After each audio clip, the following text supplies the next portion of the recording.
गंगा नदी भारत की सबसे लंबी और महत्वपूर्ण नदियों में से एक है। गंगा नदी का उद्गम भागीरथी व अलकनंदा नदी मिलकर करती है।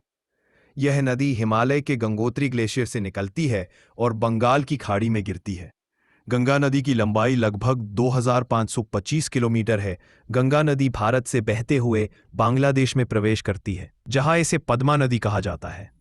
अंत में यह बंगाल की खाड़ी में मिल जाती है।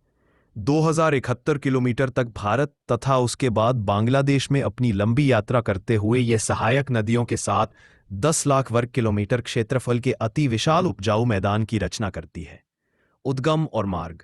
गंगा नदी हिमालय के गंगोत्री ग्लेशियर से निकलती है और फिर उत्तर भारत और बांग्लादेश से होते हुए बंगाल की खाड़ी में मिलती है। यह नदी उत्तराखंड में हिमालय के गंगोत्री हिमनद के गोमुख स्थान से लेकर बंगाल की खाड़ी के सुंदरवन तक भारत की मुख्य नदी के रूप में विशाल भूभाग को सींचती है।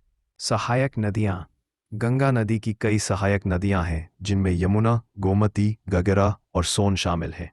गंगा डेल्टा। गंगा नदी का डेल्टा, जिसे गंगा ब्रह्मपुत्र डेल्टा भी कहा जाता है, दुनिया का सबसे बड़ा नदी डेल्टा है, जो बंगाल की खाड़ी में स्थित है।